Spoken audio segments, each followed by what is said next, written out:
Hello everyone. आज हम लोग जो नर्वस सिस्टम का स्लाइड शेयर किए थे उसका हम लोग क्विक रिकैप करते हैं। नर्वस सिस्टम में सबसे पहले आ जाता है न्यूरॉन। न्यूरॉन क्या होता है? Structural and functional unit of nervous system. Nervous system का क्लासिफिकेशन देख लेते हैं। सेंट्रल और पेरिफेरल नर्वस सिस्टम होता है। सेंट्रल में ब्रेन और स्पाइनल कॉर्ड, पेरिफेरल में सोमैटिक और ऑटोनॉमिक। फिर सोमैटिक क्रेनियल और स्पाइनल नर्व होता है। ऑटोनॉमिक सिंपैथेटिक और parasympathetic nerve. Central nervous system को हम सेंट्रल क्यों कहते हैं? क्योंकि सेंट्रल नर्वस सिस्टम ब्रेन और स्पाइनल कॉर्ड से मिलकर बना है। वो बॉडी का सेंट्रल एक्सिस में रहता है, इसलिए इसको सेंट्रल नर्वस सिस्टम कहते हैं। और सेंट्रल एक्सिस से जो नर्व फाइबर निकल रहे हैं पेरिफेरी की ओर जा रहे हैं, बॉडी में पेरिफेरी में जा रहे हैं, इसलिए इसको पेरिफेरल नर्वस सिस्टम कहते हैं। नर्वस सिस्टम का फंक्शन क्या है? मेनली 3 फंक्शन है: sensory function, motor function, autonomic या इंटीग्रेटिव फंक्शन। सेंसरी फंक्शन मतलब सराउंडिंग से स्टिमुलस लेना और उसे परसीव करना। Motor function higher centre of brain से कमांड आना और इफेक्टर ऑर्गन के पास जाना, वो हो गया मोटर फंक्शन। ऑटोनॉमिक फंक्शन क्या हो गया? हमारी बॉडी के अंदर बहुत सारे ऑर्गन इनवॉलेंट्री कंट्रोल होते हैं, वो हमें ऑटोनॉमिक नर्वस सिस्टम के उसे रेगुलेट करते हैं। तो इस तरह से नर्वस सिस्टम का फंक्शन हम लोग देख लिए। अब आते हैं सेंसरी फंक्शन। सेंसरी फंक्शन में क्या क्या चाहिए? सबसे पहले रिसेप्टर चाहिए, दूसरा न्यूरल पाथवे चाहिए और तीसरा सोमैटोसेंसरी कॉर्टेक्स चाहिए। रिसेप्टर चाहिए जो सराउंडिंग से स्टिमुलस को परसीव करे, वो रिसेप्टर चाहिए। रिसेप्टर से नर्व फाइबर ऐसे हमारा ब्रेन तक जाए, उसको न्यूरल पाथवे कहते हैं। और हमारा ब्रेन उस न्यूरल पाथवे से जो इंफॉर्मेशन गया उसको डिकोड कर पाए, तो हमारे कॉर्टेक्स में वो रीजन है सेंसरी इंफॉर्मेशन को डिकोड करने वाला, उसको कहते हैं सोमैटोसेंसरी कॉर्टेक्स। तो हमारा सेंसरी यूनिट क्या क्या हो गया? रिसेप्टर, न्यूरल पाथवे और सोमैटोसेंसरी कॉर्टेक्स। मोटर फंक्शन क्या हो गया? मोटर फंक्शन हमारा ब्रेन या स्पाइनल कॉर्ड से जो इंफॉर्मेशन हमारे इफेक्टर ऑर्गन के पास सेंट्रल पेरिफेरल नर्वस सिस्टम से लेके थ्रू जाता है, उसको कहते हैं मोटर फंक्शन। इंफॉर्मेशन कहाँ से चला? सेंट्रल नर्वस सिस्टम से, मे बी ब्रेन और स्पाइनल कॉर्ड। कहाँ गया? पेरिफेरल और इफेक्टर ऑर्गन के पास। कौन लेके गया? Peripheral nervous system. Peripheral nervous system माने नर्व फाइबर, आइदर क्रेनियल और spinal nerve fibre. Effector organ या तो मसल भी हो सकते हैं या तो ग्लैंड हो सकते हैं। मसल यदि इफेक्टर ऑर्गन है तो क्या होगा? कंट्रेक्शन एंड रिलैक्सेशन होगा, और ग्लैंड होगा तो सिक्रीशन होगा। तो इस तरह से हम मोटर फंक्शन देख लिए। ऑटोनॉमिक फंक्शन देखेंगे। ऑटोनॉमिक फंक्शन क्या होता है? हमारा बॉडी का बहुत सारे विसरल ऑर्गन इनवॉलेंट्री रेगुलेट होते हैं, तो उसको ऑटोनॉमिक नर्वस सिस्टम कंट्रोल करता है। जैसे regulation of cardiovascular system, respiration, GIT gland secretion, adrenal gland secretion and endocrine glands, ये इनवॉलेंट्री रेगुलेट होते हैं उस किसके द्वारा? Autonomic function, autonomic nervous system के द्वारा।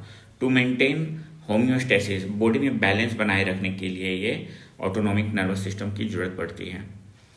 तो हम ये देख लिए सेंट्रल नर्वस सिस्टम में क्या रहता है। Occupy central axis of body, consist of brain and spinal cord. अब ब्रेन में आ जाते हैं। ब्रेन में क्या क्या पार्ट है? तो ब्रेन में 2 सेरिब्रल हेमिस्फीयर है, ब्रेन स्टेम है और सेरिबेलम है। ये तीनों कंपोनेंट मिला के हम ब्रेन कहते हैं। सेरिब्रल हेमिस्फीयर में हमारा कॉर्टेक्स आ गया, बेसल गैंग्लिया, थैलेमस, हाइपोथैलेमस सब आ गया। और ब्रेन स्टेम में मेडुला, पोन्स और मिड ब्रेन आ गया। सेरिबेलम तो सेरिबेलम लिटिल ब्रेन है ही। अब हमारा ब्रेन को प्रोटेक्शन चाहिए, बहुत वाइटल ऑर्गन है। तो क्रेनियम या स्कल बोन के अंदर हमारा ब्रेन सिचुएटेड होता है। ब्रेन को बाहर से 3 लेयर का कवरिंग रहता है। आउटर कवरिंग को ड्यूरामेटर कहते हैं, मिडिल कवरिंग को एरेक्नॉइड और इनर कवरिंग को पायामेटर कहते हैं। ये कवरिंग का स्पेशल नाम है मेनिंजेस। तो ब्रेन में मेनिंजेस के द्वारा कवर किया रहता है, और ये मेनिंजेस सिर्फ ब्रेन को ही नहीं, ये स्पाइनल कॉर्ड को भी कवर किया रहता है। तो क्रेनियल मेनिंजेस और स्पाइनल मेनिंजेस। मेनिंजेस में यदि इन्फ्लामेशन हो गया तो हम उस बीमारी को मेनिंजाइटिस कहेंगे। अब देखते हैं इस पिक्चर से, ये हो गया स्कल बोन के अंदर की तरफ ड्यूरामेटर, फिर ड्यूरामेटर के अंदर एरेक्नॉइड मैटर, एरेक्नॉइड के अंदर पाया मैटर ब्रेन के कॉर्टेक्स से चिपका रहता है। अब हम लोग सेरिब्रम को देखेंगे। तो हमने सेरिब्रल हेमिस्फीयर देख लिया, अब सेरिब्रम को देखेंगे। सेरिब्रम क्या होता है? ये लिटिल ब्रेन है, ये इसका भी दो राइट और लेफ्ट सेरिब्रल हेमिस्फीयर होता है। याद रखिए ये सेरिब्रल हेमिस्फीयर है, ब्रल, और वो था ब्रम। एक्सक्यूज मी, सॉरी, ये सेरिब्रम हम पढ़ रहे हैं। Cerebrum divided into right and left cerebral hemisphere and connected by corpus callosum. तो और सेरिब्रम का सुपीरियर पार्ट को हम लोग कॉर्टेक्स या ग्रे मैटर कहते हैं, और कॉर्टेक्स और ग्रे मैटर के अंदर नीचे साइड तो सब कॉर्टिकल न्यूक्लियाई रहता है। सब कॉर्टिकल न्यूक्लियाई जैसे basal ganglia, thalamus and hypothalamus, ये सब कॉर्टिकल स्ट्रक्चर है। तो सेरिब्रम क्या हो गया? सेरिब्रम हम दो सेरिब्रल हेमिस्फीयर को एक साथ हम सेरिब्रम कह दिए। दो सेरिब्रल हेमिस्फीयर कॉर्पस कैलोसम से जुटा रहता है। Outer surface of cerebral hemisphere को कॉर्टेक्स कहते हैं। इनर सरफेस को सब cortical, inner deep beneath structure को सब कॉर्टिकल स्ट्रक्चर कहते हैं। सब कॉर्टिकल स्ट्रक्चर में आ गया basal ganglia, thalamus, hypothalamus etcetera.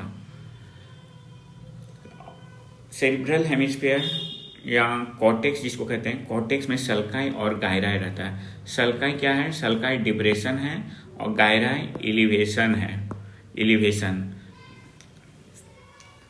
तो मेन सल्कस कौन कौन सा हो गया? Central sulcus, lateral sulcus, parietooccipital sulcus. Central sulcus brain को, सेरिब्रम को फ्रंटल लोब और पेराइटल लोब में डिवाइड करता है। लेटरल सर्कस फ्रंटल और टेम्पोरल लोब में डिवाइड करता है। पेराइटोसिपिटल सर्कस पेराइटल और ओसिपिटल लोब में डिवाइड करता है। तो इस तरह से हमारे ब्रेन में 3 मेन सर्कस हो गए जो कि लोब्स को डिमार्केट करते हैं, और हमारे पास 4 लोब हो गए हैं, फ्रंटल, पेराइटल, ओसिपिटल, टेम्पोरल। अब हम लोग पढ़ेंगे फ्रंटल लोब का फंक्शन। फ्रंटल लोब कहाँ होता है? सेंट्रल सर्कस के आगे के हिस्से को फ्रंटल लोब कहते हैं। फ्रंटल लोब का काम क्या है? Higher mental function, cognitive function. Cognitive का मतलब होता है अंडरस्टैंड करने की क्षमता हो, थिंक करने की क्षमता हो, डिसीजन लेने की क्षमता हो, ये सब मिला के एक वर्ड कॉग्निटिव फंक्शन कह देते हैं। तो फ्रंटल लोब का मेन काम क्या है? Cognitive and behavioural function. Parietal lobe का क्या काम है? पेराइटल लोब सेंट्रल सर्कस के बाद वाला जायरस के पास पेराइटल लोब का सोमैटोसेंसरी एरिया होता है, और सोमैटोसेंसरी एरिया हमारे बॉडी से जितने भी सेंसरी स्टिमुलस आते हैं वो कॉर्टेक्स के पेराइटल लोब के 312 सोमैटोसेंसरी एरिया और 5-7 सेंसरी एसोसिएशन एरिया में जाते हैं, तभी हमें उस स्टिमुलस का परसेप्शन फील होता है। ये स्टीरियोग्नोसिस हो गया। क्या हो गया?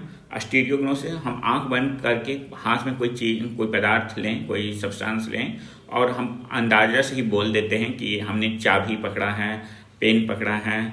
तो वो कैसे आता है? क्योंकि वो हमारा पेराइटल लोब का फंक्शन है।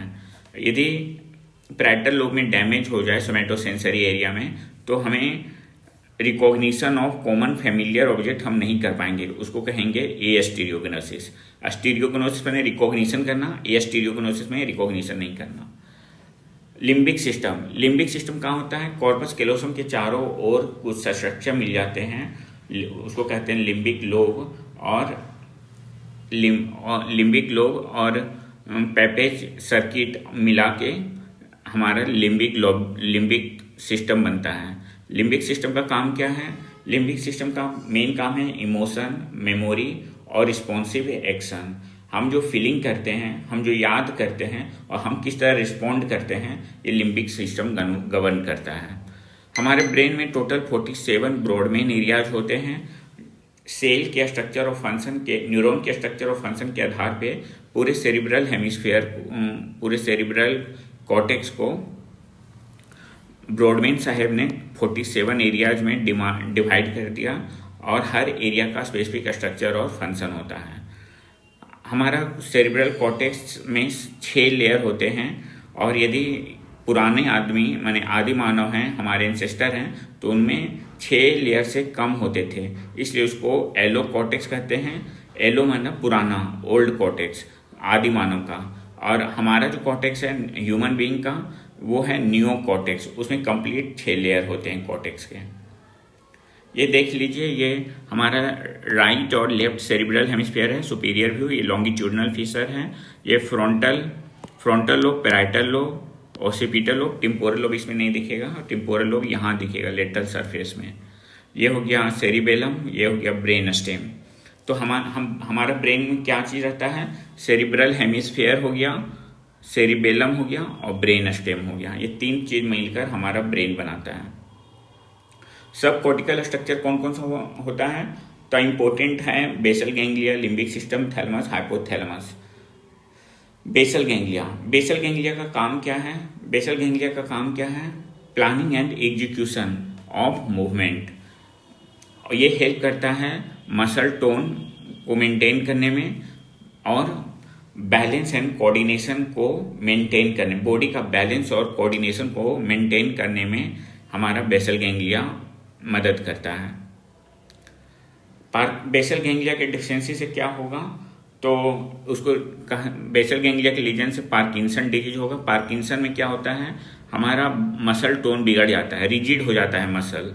माने हम लोग हाथ को खुला छोड़ें बंद करें, खुला छोड़ें बंद करें, बहुत आसानी से नॉर्मल पर्सन कर लेता है, लेकिन जिसको पार्किंसन होता है तो फ्लेक्शन एक्सटेंशन बहुत डिफिकल्ट हो जाता है, उसको कहते हैं रिजिडिटी। फिर हाथ कपकपाने लगता है, उसको कहते हैं ट्रेमर। और एक गिलास पानी उठाने के लिए भी बहुत छोटा छोटा स्टेप लेना पड़ता है, बहुत स्लो मूवमेंट हो जाता है, वीकनेस ऑफ मूवमेंट, उसको कहते हैं हाइपोकाइनेसिया। तो हमारे पार्किंसन में ये 3 ट्रायड है, रिजिडिटी, ट्रेमर एंड हाइपोकाइनेसिया। ये क्यों हुआ? Degeneration of nuclei in basal ganglia. Thalamus क्या होता है, तो thalamus gate keeper of all the sensory information है। ये गेट कीपर है, हमारे कॉर्टेक्स में जो भी इंफॉर्मेशन जाएगा थैलेमस से होके गुजरेगा, एक्सेप्ट स्मेल सेंसेशन। हमारा स्मेल का जो सेंसेशन है वो थैलेमस से होके नहीं गुजरता है।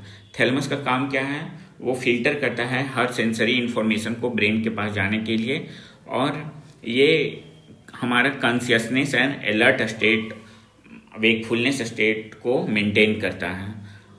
Also it is centre for sleep and concern with recent memory, speech and emotion. हमें जो हायर फंक्शन है उसमें ये हेल्प करता है, हमारा ब्रेन का जो हायर फंक्शन है उसमें ये सपोर्ट या हेल्प करता है, जैसे स्लीप, नींद आना या कुछ याद करना, मेमोरी, स्पीच और इमोशन में हेल्प करता है। हाइपोथैलेमस कहाँ होता है? थैलेमस के नीचे हाइपोथैलेमस होता है। इसका फंक्शन क्या है? इसका फंक्शन को लिस्ट करने के लिए बॉडी टेम्परेचर को रेगुलेट करता है, इसलिए थर्मोस्टेट ऑफ आवर बॉडी कहते हैं। और दूसरा, एंटेरियर पिट्यूटरी ग्लैंड के हार्मोन को रेगुलेट करता है, पोस्टेरियर पिट्यूटरी ग्लैंड के हार्मोन को सिंथेसिस करता है। और hypothalamus circadian rhythm, sleep well cycle को कंट्रोल करता है, ऑटोनॉमिक नर्वस सिस्टम को कंट्रोल करता है, हंगर, फीड और सैटिस्फैक्टी और थर्स्ट सेंटर को कंट्रोल करता है हाइपोथैलेमस। अब आते हैं ब्रेन स्टेम। तो हमने क्या क्या देख लिया, सेरिब्रल हेमिस्फीयर में क्या क्या हो था, ब्रेन में क्या क्या था, सेरिब्रल हेमिस्फीयर था, ब्रेन स्टेम था और सेरिबेलम था। तो सेरिब्रल हेमिस्फीयर में हमने डिफरेंट लोब देख लिया, frontal, parietal, occipital lobe, different lobe देख लिया। उसके बाद कॉर्टेक्स और सब कॉर्टिकल स्ट्रक्चर देखा, सब कॉर्टिकल स्ट्रक्चर में बेसल गैंग्लिया, थैलेमस, हाइपोथैलेमस देख लिया। अब हम लोग देखते हैं brain stem. Brain stem 2 cerebral hemisphere को पीछे से कनेक्ट किया रहता है। और ब्रेन स्टेम क्या क्या चीज़ से मिलकर बना है, मिड ब्रेन, पोन्स और मेडुला से मिलकर बना है। तो मिड ब्रेन दो सेरिब्रल पेडंकल के थ्रू दोनों लेफ्ट और राइट सेरिब्रल हेमिस्फीयर कनेक्टेड रहते हैं। तो मिड ब्रेन में हमारा क्रेनियल नर्व ओरिजिनेट करता है हमारा ब्रेन स्टेम से। तो मिड ब्रेन से थर्ड और फोर्थ क्रेनियल नर्व, पोन्स से 5, 6, 7, 8 क्रेनियल नर्व और मेडुला से 9, 10, 11, 12 क्रेनियल नर्व ओरिजिनेट होता है। अब हम देखते हैं cerebellum. Cerebellum mid brain stem से कनेक्टेड रहता है। तो सुपीरियर पेडंकल से मिड ब्रेन से सुपीरियर पेडंकल के थ्रू कनेक्ट रहता है, पोन्स से मिडिल सेरिब्रल पेडंकल के थ्रू और मेडुला से इंफीरियर सेरिब्रल पेडंकल के थ्रू कनेक्ट रहता है। कौन? सेरिबेलम। यहाँ हम लोग देखेंगे सेरिबेलम का फंक्शन क्या है। तो body posture, control, balance, coordination और मसल टोन, ये सब सेरिबेलम का फंक्शन है। अब आते हैं तो हमने क्या क्या देख लिया। सेरिब्रल हेमिस्फीयर देख लिया। सेरिब्रल हेमिस्फीयर में कॉर्टिकल और सब कॉर्टिकल स्ट्रक्चर देख लिया। कॉर्टिकल में डिफरेंट लोब्स ऑफ ब्रेन देख लिया। सब कॉर्टिकल में बेसल गैंग्लिया, थैलेमस, हाइपोथैलेमस देख लिया। अब यहाँ पे हमने सेरिबेलम देख लिया। अब देख रहे हैं ब्रेन स्टेम। ब्रेन स्टेम में सबसे पहले हम देख रहे हैं मेडुला ऑब्लंगाटा को।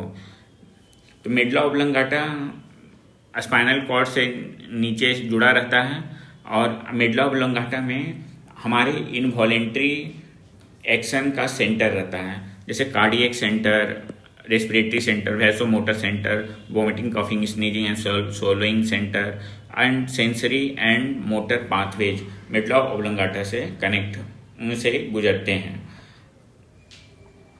मेडुला ऑब्लंगाटा हुआ, यहाँ से स्पाइनल को टर्मिनेट हुआ, कंटिन्यू हुआ और ऊपर पोन्स हो गया।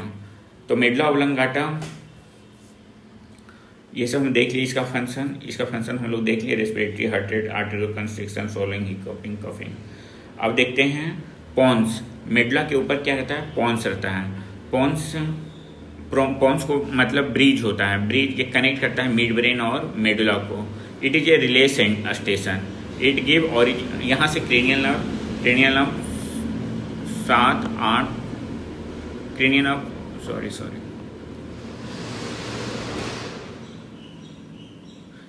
मिड ब्रेन से 3, 4, यहाँ से 5, 6, 7, 8 आएगा। 5, 6, 7, 8 हेल्प इन।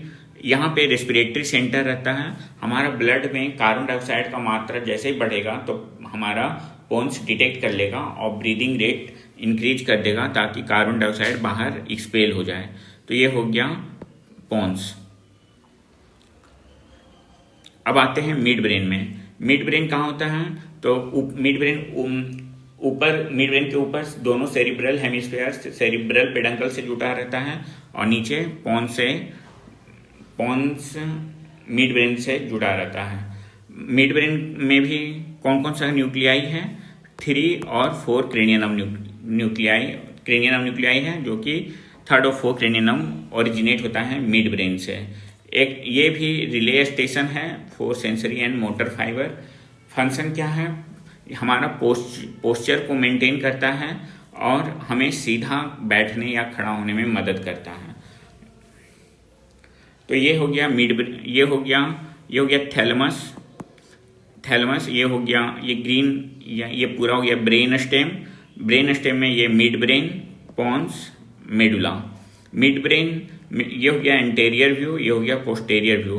पोस्टेरियर व्यू के पास कौन रहेगा? सेरिबेलम रहेगा। तो मिड ब्रेन का हम लोग ये cross section at superior colliculus level पे देखे हैं। ये नर्सिंग पैरामेडिकल के लिए जरूरी नहीं है।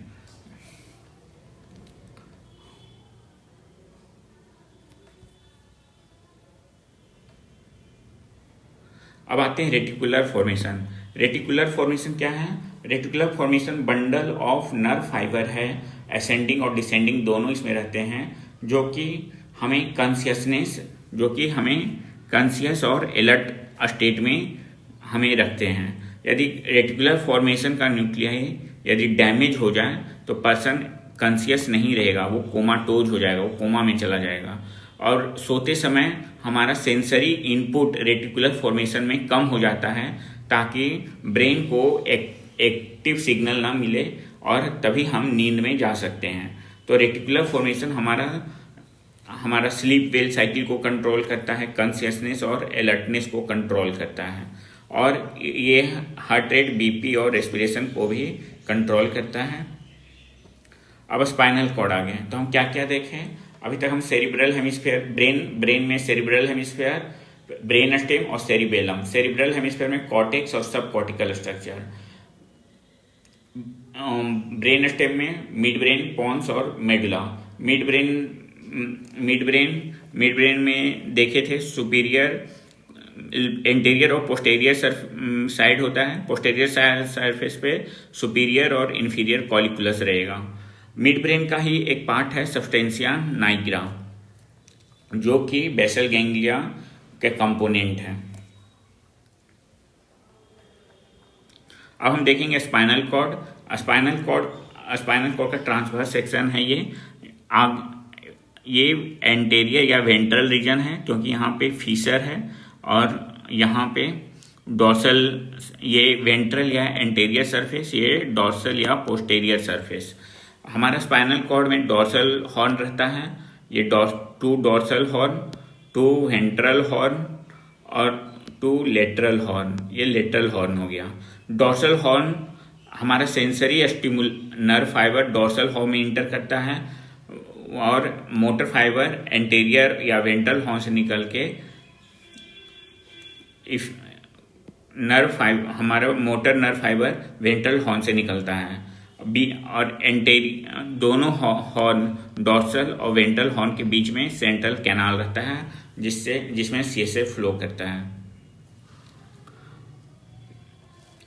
तो ये हो गया। अब हमारे ये cross section, longitudinal section of spinal cord है। तो ये देखिए स्पाइनल कॉर्ड का डॉर्सल हॉर्न, ये वेंट्रल हॉर्न से वेंट्रल रूट निकला, डॉर्सल हॉर्न से डॉर्सल रूट निकला, और दोनों रूट मिलके स्पाइनल नर्व बनाया। Cross section of spinal cord हम लोग देख लिए हैं। आगे की साइड एंटेरियर मीडियन फिशर, पीछे साइड पोस्टेरियर मीडियन फिशर, बीच में सेंट्रल कैनाल होगा, और ग्रे मैटर एच शेप का होगा। ये देखो एच शेप है ना, एच शेप का ग्रे मैटर होगा।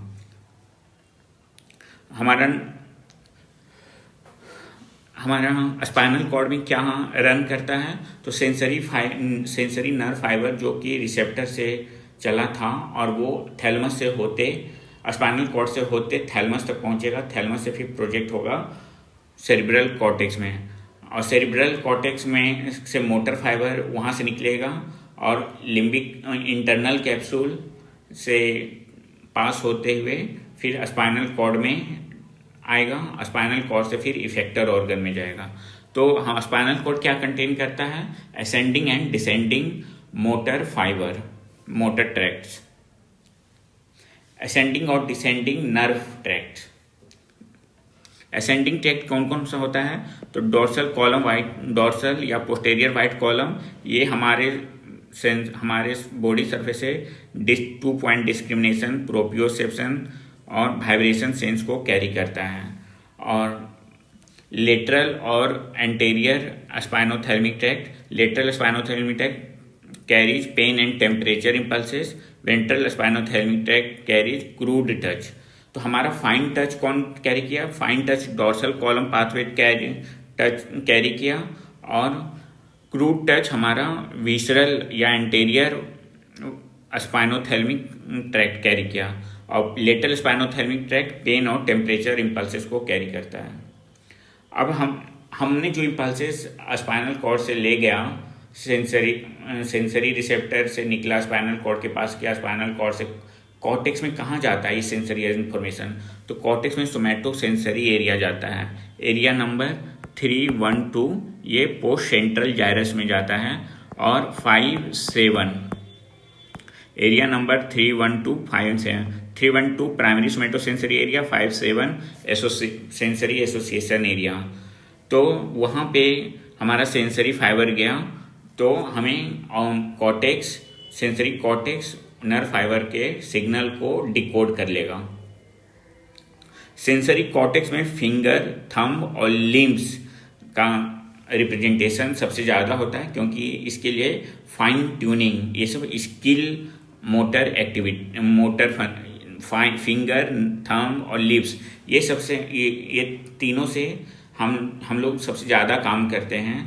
हमारा इसमें स्किल ज़्यादा, बॉडी का स्किल बहुत ज़्यादा ज़रूरत पड़ता है, इसलिए इसके लिए ज़्यादा एरिया कवर करता है कौन, सोमैटोसेंसरी कॉर्टेक्स। हम लोग पढ़ेंगे सोमैटोसेंसरी कॉर्टेक्स, एक अलग टॉपिक है, सोमैटोसेंसरी या सेंसरी होमनकुलस, उसमें हम लोग ये पढ़ेंगे। मोटर ट्रैक्ट, तो हाँ असेंडिंग ट्रैक्ट हम लोग देख लिया, अब डिसेंडिंग या मोटर ट्रैक्ट। मोटर ट्रैक्ट कहाँ से निकलेगा, या तो कॉर्टिकोस्पाइनल कॉर्टेक्स से निकले, या बेसल गैंग्लिया, थैलेमस, या ब्रेन स्टेम से निकले और स्पाइनल कॉर्ड के पास टर्मिनेट हो, और स्पाइनल कॉर्ड से फिर lower motor neuron effector organ के पास जाए। तो मोटर ट्रैक्ट कितने तरह के हुए, पिरामिडल और एक्स्ट्रा पिरामिडल।